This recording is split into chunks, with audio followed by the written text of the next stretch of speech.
عبده ورسوله اللهم صل وسلم وبارك على محمد وعلى آله وصحبه أجمعين. قال الله تعالى: يا أيها الذين آمنوا اتقوا الله حق تقاته ولا تموتن إلا وأنتم مسلمون. يا أيها الذين آمنوا اتقوا الله وقولوا قولا سديدا يصلح لكم أعمالكم ويغفر لكم ذنوبكم ومن يطع الله ورسوله فقد فاز فوزا عظيما. ثم أما بعد. Ikhwani wa akhwati fillah, para Bapak Ibu sekalian yang saya hormati dan yang saya muliakan, dan yang semoga senantiasa dirahmati, diberkahi dan dimuliakan Allah Subhanahu wa taala. Pertama, segala puji hanya milik Allah Rabbul Alamin.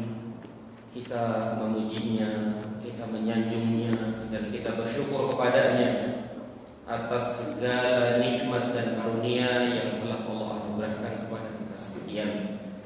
Sehingga alhamdulillah dengan nikmat-nikmat tersebut, dengan rezeki-rezeki tersebut, kita bisa kembali hadir di tempat yang mulia ini, di majlis dan pertemuan yang mulia ini, dalam rangka amalan yang mulia, yaitu thalabul ilmi, atau menuntut ilmu syar'i, ilmu agama, yang itu sebuah kewajiban atas setiap muslim dan muslimah. Rasulullah sallallahu alaihi wasallam bersabda, "Thalabul ilmi fardhun 'ala kulli muslim." Mencari ilmu, menuntut ilmu adalah fardu, wajib atas setiap muslim, tentu muslim dan muslimah. Semoga Allah Subhanahu wa taala merahmati dan memberkahi pertemuan dan majelis kita ini dan kita semua yang ada di dalamnya. Amin ya rabbal alamin. Kemudian salawat serta salam senantiasa tercurah kepada Nabi kita Muhammad sallallahu alaihi wasallam. Ikhwani wa akhwati fillah rahimani wa rahimakumullah. Hari ini hari Rabu pekan tiga.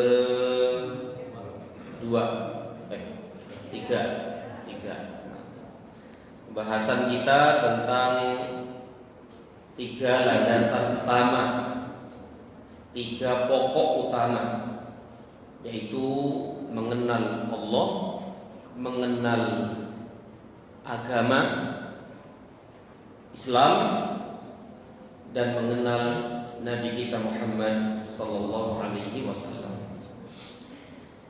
Pada pertemuan yang lalu telah kita bahas poin kedua, poin kedua dari yang disampaikan oleh penulis rahimahullahu taala. Kalau poin pertama itu tentang apa? Tentang kewajiban atas setiap muslim untuk mempelajari dan mengetahui 3 perkara atau 4 perkara, yaitu yang pertama adalah ilmu, kemudian yang kedua amal, yang ketiga dakwah, dan yang keempat apa itu? Sabar. Nah, ilmu, amal, dakwah, dan sabar. Ini poin pertama dan sudah kita jelaskan panjang sekali waktu itu. Ya. Kemudian poin yang kedua, dan poin yang kedua ini telah kita jelaskan dan telah kita baca pada pertemuan yang lalu. Baik, kita lanjutkan apa yang disampaikan oleh penulis rahimahullah taala, dan ini melanjutkan di pertemuan yang lalu. Penulis berkata, yaitu Syekhul Islam Muhammad At-Tamimi rahimahullah taala berkata, dan sekali lagi ini mengulang sedikit, "I'lam rahimakallahu annahu yajibu ala kulli muslimin wa muslimatin ta'allumu thalathi hadhil masaili wal amalu bihinna." Ketahuilah semoga Allah merahmatimu, bahwasanya setiap muslim dan muslimah wajib mempelajari 3 perkara berikut sekaligus mengamalkannya. Ya. Penulis berani mengatakan wajib. Penulis berani mengatakan wajib, dan memang begitu. Kalau dikatakan wajib, berarti kalau ditinggalkan berdosa. Ya. Kalau dikerjakan dapat pahala dan ganjaran yang besar di sisi Allah Subhanahu wa taala. Nah, kewajiban itu apa? Dan kewajiban ini apa sih? Setiap muslim dan muslimah, laki-laki, perempuan, tua, muda, orang Arab, non-Arab, budak maupun orang merdeka, kulit hitam atau kulit putih, semua wajib mempelajari ini. Ya, wajib mempelajari 3 perkara ini. Setelah dipelajari, dijadikan akidah, dijadikan keyakinan, dan dijadikan keimanan. Setelah itu apa? Baru diamalkan. Dan ini sudah kita jelaskan pada pertemuan yang lalu. Baik, 3 perkara tersebut yang wajib diketahui, dipelajari, diyakini, diamalkan oleh setiap muslim dan muslimah adalah yang pertama, Annallaha khalaqana wa razaqana wa lam yatrukna hamalan bal arsala ilaina rasula. Yang pertama, Annallaha khalaqana, sesungguhnya Allah lah yang menciptakan kita. Wa razaqana, dan dialah yang memberi rizki kepada kita. Walam yatrukna hamalan, dan tidak membiarkan kita terlantar, dan tidak membiarkan kita terlantar atau sia-sia.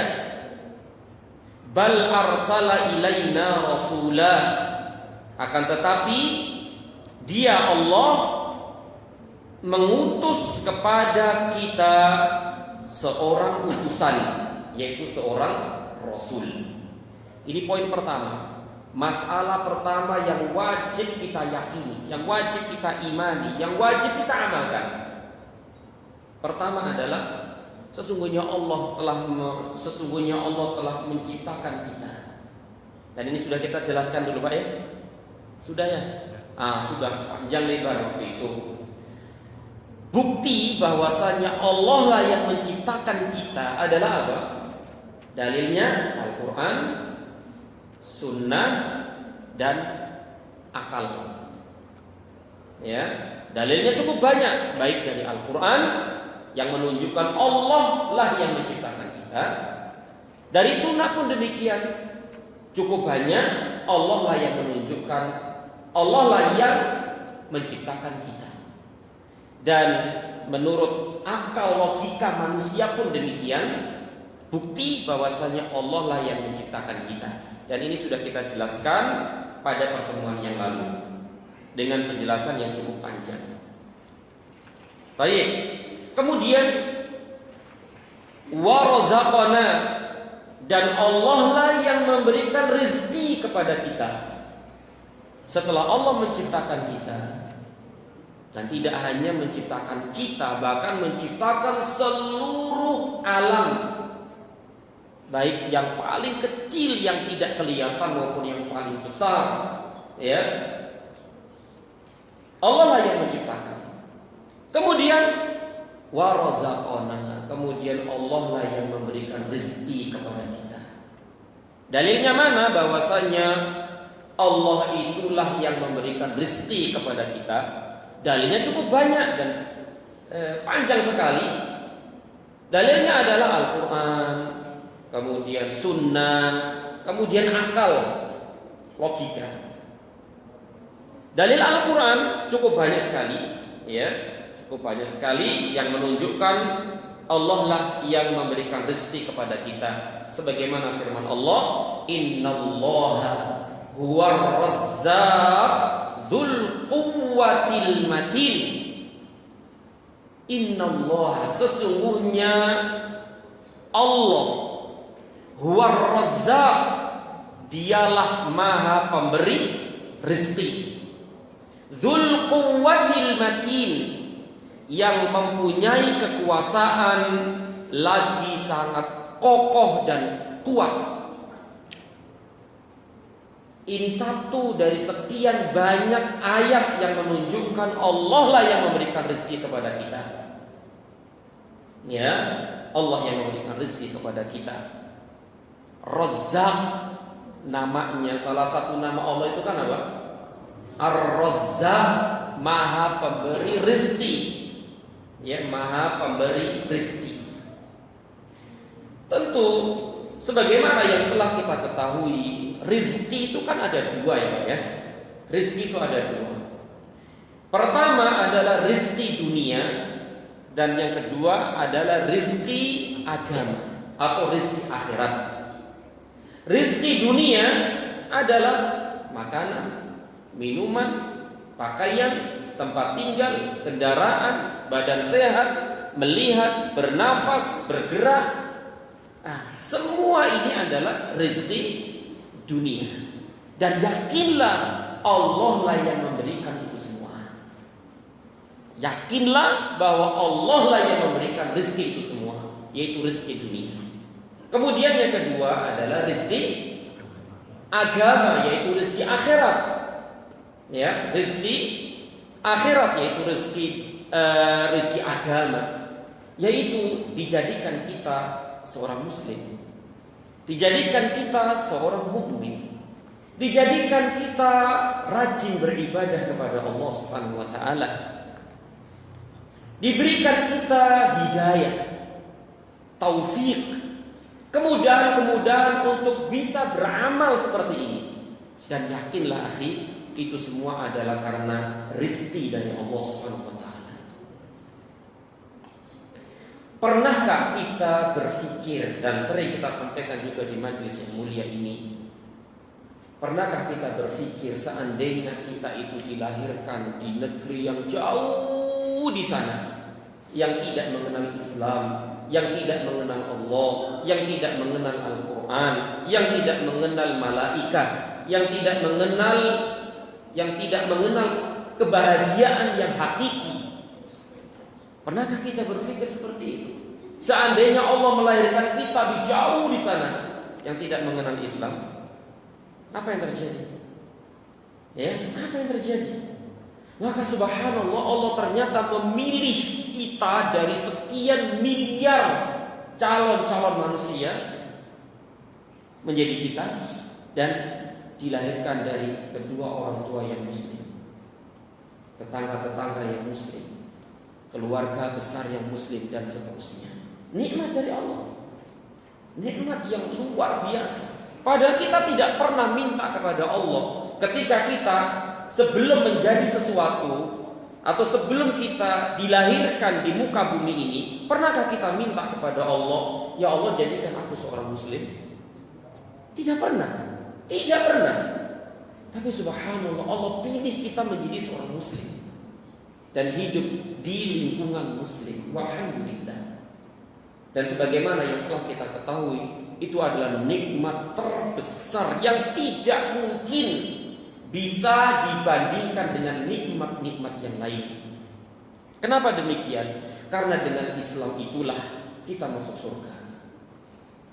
Dengan Islam itulah kita mendapatkan kebahagiaan yang hakiki dunia dan akhirat. Karena dengan Islam itulah kita bisa berjalan di atas jalan kebaikan, kebahagiaan, ketenangan, ketentraman di dunia ini sebelum nanti di akhirat. Surga. Tanpa Islam tidak mungkin seseorang itu masuk surga. Ya, tanpa Islam seseorang tidak akan pernah masuk surga selama-lamanya. Sampai onta itu masuk ke lubang jarum baru bisa masuk surga. Dan itu mustahil. Itu mustahil. Maka akhirnya Berarti nikmat agama ini adalah nikmat terbesar. Rizki agama, rizki akhirat ini adalah rizki yang paling besar, yang tidak akan pernah bisa dibandingkan dengan kenikmatan dan rizki yang lain di atas muka bumi ini. Apalagi akhi, kita diberikan hidayah, taufik untuk bisa beramal seperti ini, ya, bisa misalnya puasa sunnah, bisa ngaji, bisa ta'lim, bisa sholat berjamaah, ya, bisa membaca Al-Quran, bisa menuntut ilmu. Nah, nikmat yang sangat luar biasa. Tidak semua orang ya bisa seperti yang kita lakukan sekarang ini. Dan terus terang akhirnya banyak dari saudara-saudara kita itu ingin seperti kita melakukan sekarang ini, duduk bersama di masjid, ya, seperti ini. Pingin, tapi wallahu a'lam, ya, hidayah dan taufik itu memang mahal sekali, ya. Tidak semua orang mendapatkan hidayah ini. Maka dari itu bersyukur kepada Allah Subhanahu wa taala. Baik. Ini akhirnya sallallahu alaihi wasallam, rezeki ada dua tadi, ya. Dan yakinilah bahwa semua itu adalah pemberian Allah Subhanahu wa taala, anugerah Allah, karunia Allah Subhanahu wa taala. Innallaha huwar razzaq dzul quwwatil matin. Sesungguhnya Allah, dialah yang maha pemberi rezeki, yang mempunyai kekuasaan lagi sangat kuat, sangat kokoh, tidak mungkin dikalahkan oleh seorang pun. Masya Allah, ya. Dan masih banyak lagi dalil-dalil dari Al-Quranul Karim yang menunjukkan Allah lah yang memberikan rezeki kepada kita. Masya Allah, ya. Maka dari itu orang yang minta rezeki, ya, minta nikmat kepada selain Allah, maka ini adalah syirik, ya. Syirik berarti dia meyakini ada makhluk selain Allah yang mampu memberikan rezeki, yang mampu memberikan nikmat selain Allah Subhanahu wa taala. Ya, Masya Allah. Nikmat Allah tidak akan pernah, ya, nikmat Allah tidak akan pernah habis. Walaupun dari zaman Nabi Adam sampai manusia terakhir semua dapat nikmat dan rizki, tapi kenikmatan Allah, rizki Allah tidak akan pernah habis. Bagaikan jarum yang dicelupkan ke lautan kemudian diangkat kembali. Apa yang tersisa dari yang ada di jarum tadi itu? Hampir tidak ada setetes air pun. Itulah seakan-akan lautan itu adalah karunia dan nikmat Allah, kemudian diberikan kepada seluruh makhluk, tidak mengurangi apa yang ada di lautan tadi itu. Sama sekali. Makhluk apa yang tidak mendapatkan rezeki dari Allah? Manusia, ya, jin, syaitan, tumbuh-tumbuhan, binatang, semua ditanggung oleh Allah rezekinya dan tidak pernah habis dari zaman Nabi Adam. Tidak pernah habis. Ya, Masya Allah. Itulah makanya Allah memiliki nama yang mulia, yaitu Ar-Razzaq, Maha Pemberi rezeki. Masya Allah, ya.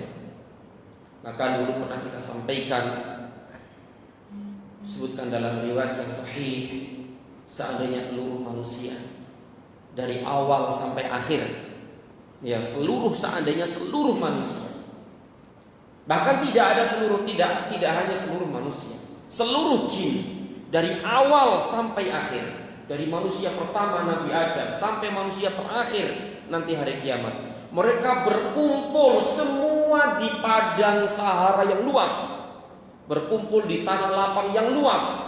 Mereka berdoa kepada Allah, minta sesuai apa yang mereka inginkan. Semua minta. Ada yang minta jadi raja, jadi ini, semua minta. Wes terserah minta apa saja. Ini manusia pertama sampai terakhir loh, ngumpul di satu tempat dengan bahasa yang berbeda-beda, keinginan yang berbeda-beda, kemauan yang tidak sama. Setelah itu Setelah itu Allah kabulkan seluruh yang mereka inginkan. Ya, kemudian Allah berikan seluruh yang mereka inginkan. Seluruhnya. Minta apa saja dikasih sama Allah, semuanya. Berapa triliun manusia itu? Tidak mengurangi sedikit pun kekayaan Allah. Tidak mengurangi sedikit pun kekayaan, kerajaan, kekuasaan Allah Subhanahu wa ta'ala. Sebagaimana tadi, sebagaimana jarum yang dicelupkan ke lautan kemudian diangkat. Perhatikan apa yang ada di jarum tadi. Jelas tidak ada apa-apanya. Itulah Allah Ar-Razzaq, pemberi rezeki.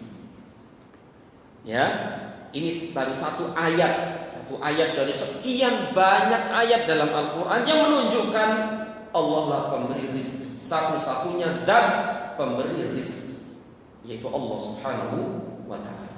Kemudian dalil dari sunnah begitu banyak juga, yaitu hadis yang sahih riwayat Imam Al-Bukhari, yaitu tentang proses kejadian manusia ketika di dalam rahim, gitu ya. Tentang proses kejadian penciptaan manusia ketika di rahim ibu. Ya kan? Begitu. Rasulullah SAW menceritakan hadis cukup panjang, menceritakan bagaimana Allah menciptakan pertama kali manusia ketika di dalam rahim itu. Pertama kali 40 hari berupa apa itu? Nutfah. Nutfah itu percampuran antara sperma dengan fum ya. Percampuran itu. Itu selama berapa hari tadi? 40 hari. Setelah 40 hari berubah menjadi segumpal darah. Dan segumpal darah ini juga 40 hari.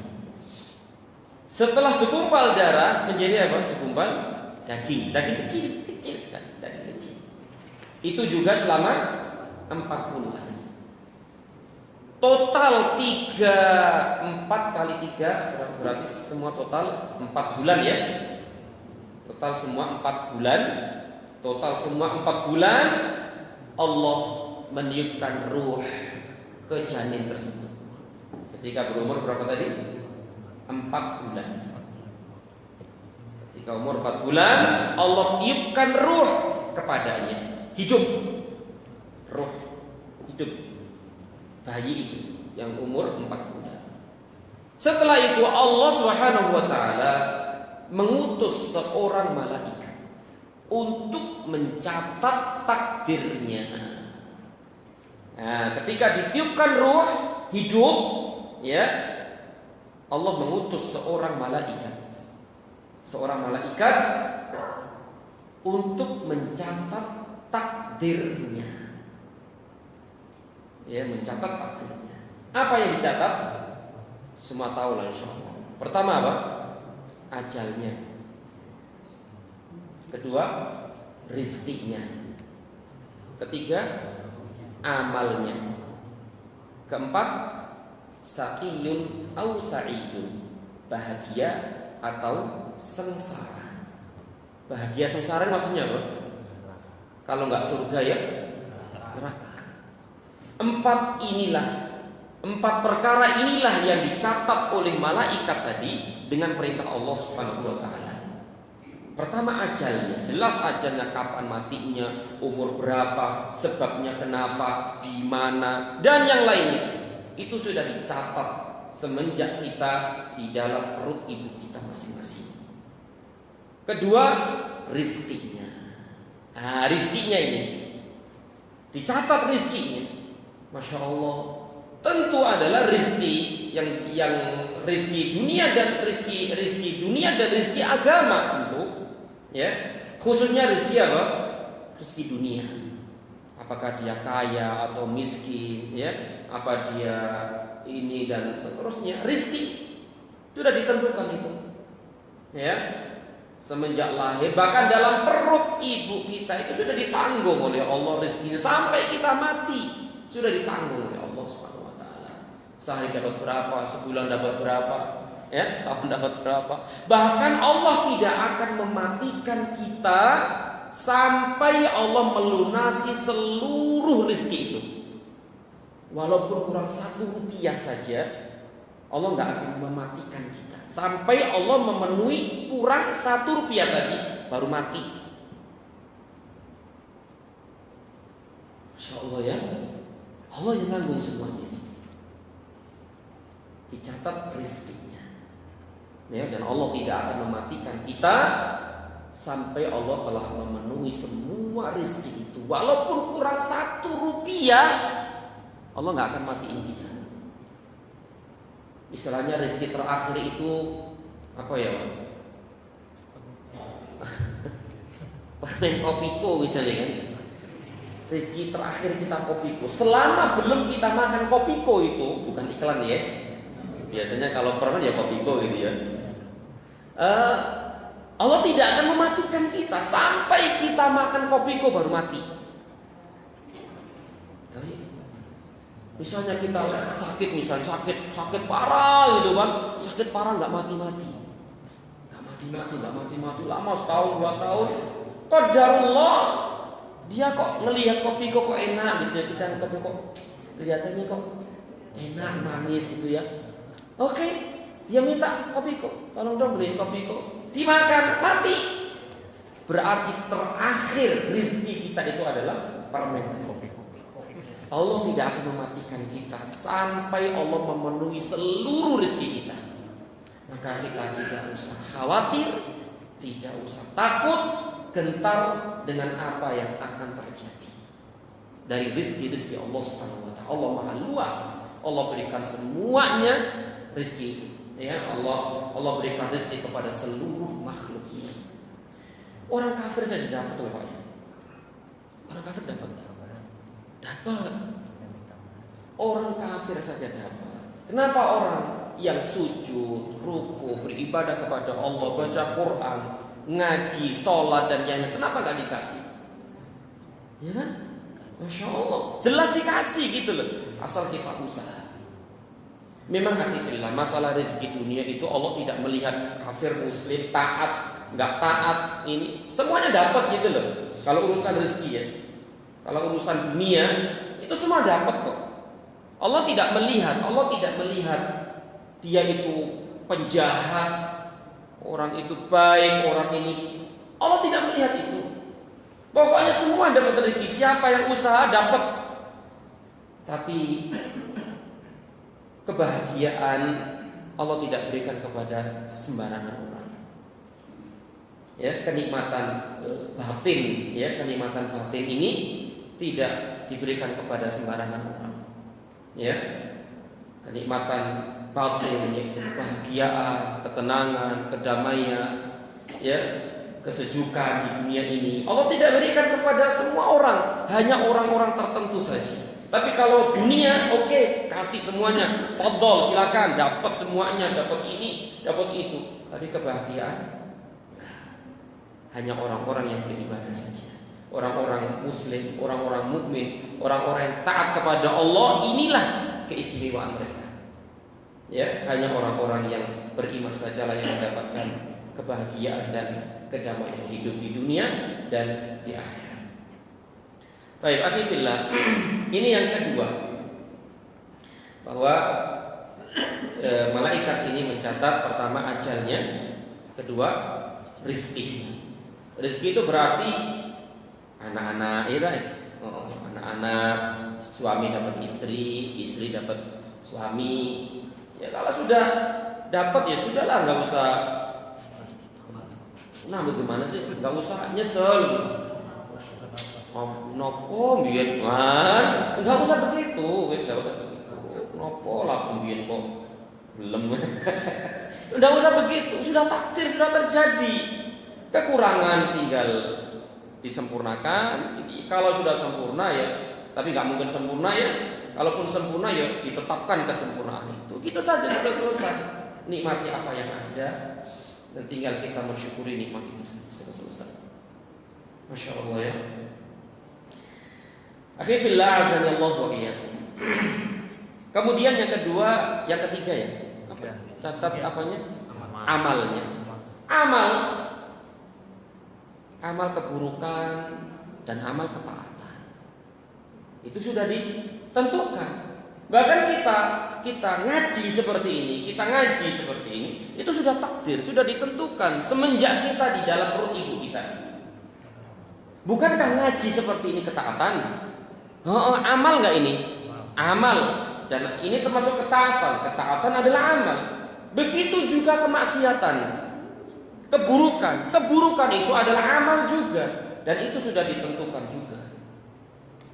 Orang itu jahat, baik, ya, jelek, buruk, durhaka, taat, itu semua sudah ditentukan oleh Allah Subhanahu wa taala.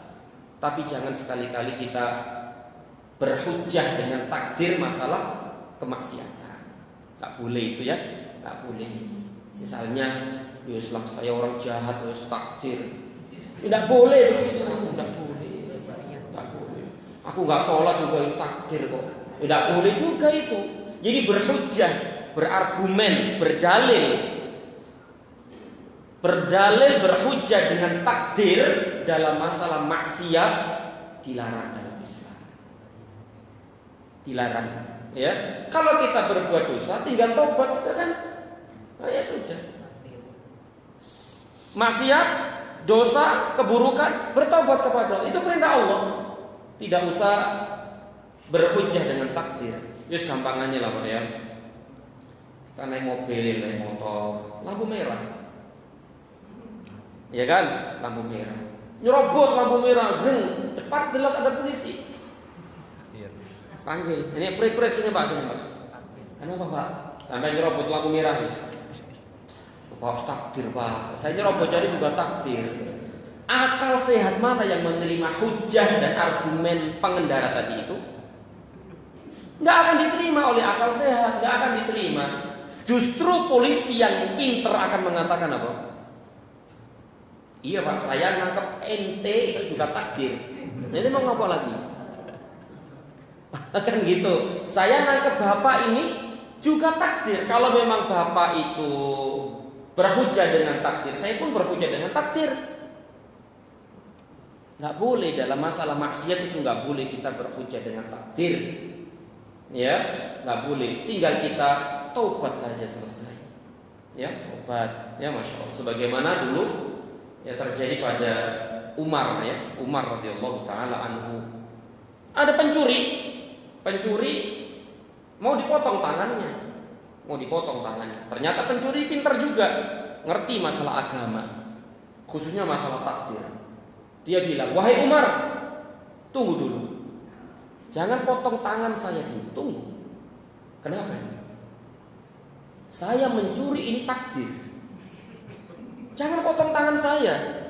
Allah sudah menentukan. Kenapa Anda memotong tangan saya sedangkan saya mencuri, itu takdir Allah? Oh gitu. Umar dilawan dulu. Ya Umar membalikkan, dia berhujjah dengan takdir, dia pun berhujjah dengan takdir.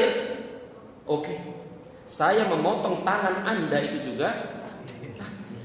Mau ngomong apa? Ya sudah dipotong tangannya. Ini nggak boleh ya. Nanti akan kita bahas sendiri khusus masalah ini ketika membahas tentang iman, rukun iman yang keberapa takdir itu? 6 ya, rukun iman yang ke-6 nanti insya Allah. Dan kita sebutkan alasan-alasannya dari Al-Quran dan yang lainnya. Baik, ini amal sudah ditentukan oleh Allah. Kemudian yang keempat adalah syaqiyun aw sa'idun. Dia itu sengsara atau bahagia. Artinya dia masuk neraka atau masuk surga. Itu sudah ditentukan oleh Allah Subhanahu wa taala ketika kita dalam perut ibu kita. Kita ini sudah ditentukan apakah ini kita di surga atau di neraka. Wah, sudah ditentukan. Wah, iya gimana?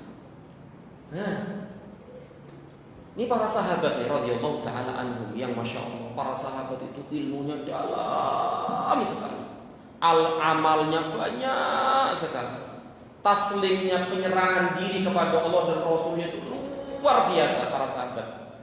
Ketika Nabi SAW berkata kepada mereka, sesungguhnya tempat kalian itu sudah ditentukan oleh Allah, di surga atau di neraka. Para sahabat terkagum-kagum. Wahai Rasulullah, untuk apa kita beramal kalau begitu? Kalau begitu kita serahkan saja sama takdir kita. Kalau memang kita sudah ditentukan masuk surga atau masuk neraka, ya pun kita serahkan saja kepada takdir. Kita serahkan saja kepada catatan kita. Pertanyaan ini masuk akal nggak Pak ya? Masuk akal, dan ini akan ditanyakan oleh seluruh manusia. Kalau pertanyaannya seperti itu, kalau pemberitahuannya seperti itu, kalian sudah ditentukan oleh Allah surga atau neraka tempat kamu nanti. Ya pertanyaan kan logikanya begitu kan, logisnya seperti itu. Kalau gitu ngapain kita ngamal? Ngapain kita ibadah? Kita serahin saja sama takdir kita. Kalau memang Allah takdirkan surga ya surga, neraka ya neraka. Rasulullah SAW menjawab, artinya jangan mikirin kamu nanti di surga atau neraka. Gak usah mikirin begitu.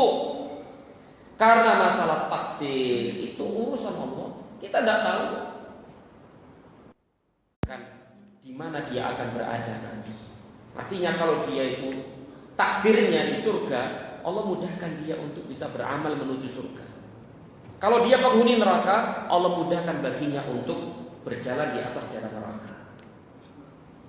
Dan fitrah manusia, tabiat manusia, dan itu bisa difahami oleh seluruh manusia. Orang yang berbuat jahat, orang yang berbuat maksiat, tahu nggak maksiat itu dosa? Tahu. Tahu nggak dosa itu tempatnya di mana? Neraka. Tahu mereka itu. Loh kalau tahu kok diterusin gitu loh. Bahkan sering kita sampaikan juga, ya orang-orang tua yang jahat itu tidak menginginkan anaknya seperti dia. Sono sekolah, cek pinter, ojo koyo bapakmu nih. Lu ngerti nggak ngerti lo, mosok diterus-terusin dulu. Surga atau di neraka itu urusan Allah nanti, kita nggak tahu. Yang paling penting adalah kita beramal untuk kemaslahatan kita di dunia dan kemaslahatan kita nanti di akhirat. Akhi fillah, hadis ini sahih ya, riwayat Imam Al-Bukhari rahimahullah taala. Nah, hadis ini menunjukkan bahwasanya Allah lah yang memberikan rezeki kepada kita. Ya. Kemudian dalil akli, dalil logika, ya, dalil logika bahwasanya Allah lah pemberi rezeki kepada kita, pemberi rezeki kita. Dalil aklinya adalah Allah tidak manusia tidak mungkin hidup tanpa makanan. Manusia tidak akan bisa hidup, ya, tidak akan bisa melanjutkan kelangsungan hidup mereka kecuali dengan apa? Makan, minum. Oh iya. Dan iyalah Allah yang menciptakan kita. Masa dibiarin saja, habis diciptain dibiarin gitu? Kan gak mungkin kan? Allah kasih rezeki. Dan logikanya adalah kita ini butuh makan, butuh minum. Kalau nggak makan, nggak minum, mati. Dan manusia nggak makan, nggak minum, ya tidak akan berlanjut kehidupan mereka kan? Stop sampai situ, mati, selesai, nggak ada kehidupan setelah itu. Ini dari logika. Nah, makan minum itu dari siapa? Allah. Yang menumbuhkan tanam-tanaman, yang memberikan buah-buahan, beras, padi, gandum, kurma, ya, ikan, ayam, daging, semua itu Allah Subhanahu wa taala. Nah, Allah yang memberikan itu semua. Siapa yang menumbuhkan tanam-tanaman? Allah. Siapa yang menurunkan hujan? Allah. Siapa yang mengalirkan air? Allah. Siapa yang memunculkan air dari perut bumi? Allah. Semua itu untuk kelangsungan kehidupan manusia. Allah berfirman, Afara'aitum ma tahruthun a antum tazra'unahu am nahnu zari'un law nasha'u laja'alnahu hutama fadhalaltum tafakkahun inna lamughramun bal nahnu mahrumun afara'aitumul ma'a alladhi tashrabun a antum anzaltumuhu minal muzni am nahnul munzilun law nasha'u ja'alnahu ujaja falawla tashkurun. Artinya, maka terangkanlah kepadaku tentang yang kamu tanam. Perhatikan yang kamu tanam itu. Ini tentu lebih dimaknai itu bagi orang petani, Pak ya. Petani itu akan melihat, Masya Allah ya, luar biasa ini. Maka terangkanlah kepadaku, kata Allah, tentang yang kamu tanam. Kamukah yang menumbuhkannya? Nah, kamukah yang menumbuhkannya? Ataukah kami yang menumbuhkannya? Masya Allah. Kalau kami kehendaki, benar-benar kami jadikan dia kering dan hancur. Masya Allah. Kalau Allah berkehendak, itu enggak tumbuh itu tanaman. Tapi Allah berkehendak dan Allah enggak kepingin gitu ya tanaman-tanaman itu hancur, kering, enggak kepingin. Kalau kering berarti enggak maslahat untuk manusia. Masya Allah ya. Kemudian kita lanjutkan sedikit. Benar-benar kami jadikan dia kering dan hancur. Maka jadilah kamu heran tercengang sambil berkata, sesungguhnya kami benar-benar menderita kerugian. Bahkan kami menjadi orang yang tidak mendapat hasil apa-apa. Maka terangkanlah kepadaku tentang air yang kamu minum. Kamukah yang menurunkannya dari awan, ataukah kami yang menurunkan? Masya Allah. Kalau kami kehendaki, niscaya kami jadikan dia asin. Maka mengapakah kamu tidak mensyukuri? Pernahkah kita berpikir seandainya hujan itu hujan asin, airnya air asin, Allah mampu nggak sih? Masya Allah, mampu. Asin, coba kalau asin gimana tuh Pak? Oh itu udah mati kabeh itu, apa namanya? Pohon-pohon, nggak ada kehidupan, mati semuanya. Allah mampu itu, tapi Allah nggak mau seperti itu. Itu bukan kebaikan, itu bukan maslahat. Allah ingin kemaslahatan di muka bumi ini. Allah turunkan air hujan seperti itu, tawar, rintik-rintik.